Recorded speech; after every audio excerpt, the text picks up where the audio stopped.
નમસ્કાર, જય સરસ્વતી મહાદેવ. આજના વિડીયોમાં આપણે અગાઉ જોયેલા મુદ્દાઓ વિશેની વિસ્તૃત માહિતી જોવાના છે. તેમાં આજનો મુદ્દો છે આપણો સંખ્યા જ્ઞાન. સંખ્યા જ્ઞાનમાં આવતી અલગ અલગ પ્રકારની સંખ્યાઓ વિશેની માહિતી આપણે આજે મેળવવાના છે.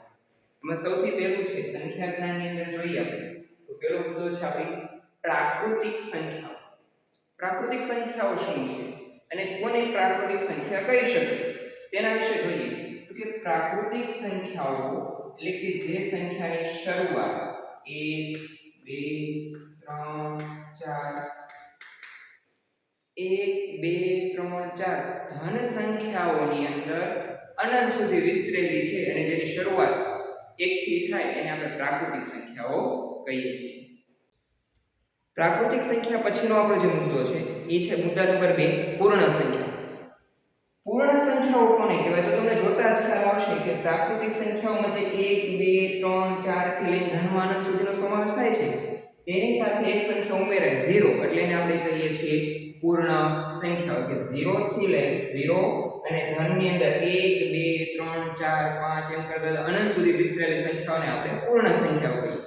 ત્યાર પછી મુદ્દા નંબર 3 છે પૂર્ણાંક સંખ્યાઓ. તો પૂર્ણાંક સંખ્યાઓ કે પૂર્ણ સંખ્યાની સાથે જોડાઈને બનાવી શકીએ તો 0 1 2 3 4 એમ ધનમાં અનંત સુધી વિસ્તરેલી અને 0 ની ડાબી બાજુ -1 -2 -3 એવી રીતના ઋણ પૂર્ણાંકની અંદર અનંત સુધી વિસ્તરેલી સંખ્યાઓને આપણે પૂર્ણાંક સંખ્યાઓ કહીએ.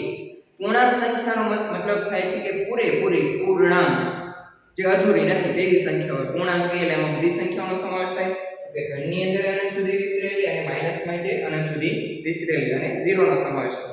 આ ત્રણેય મુદ્દાઓની એક ચર્ચા સાથે કરી લઈએ.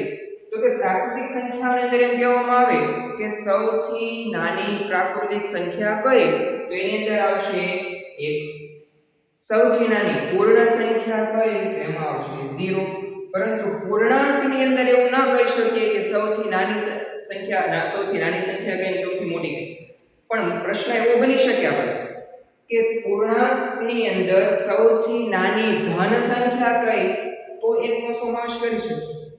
સૌથી નાની ઋણ પૂર્ણાંક સંખ્યા કઈ તો -1 એનો સમાવેશ કરી શકીએ.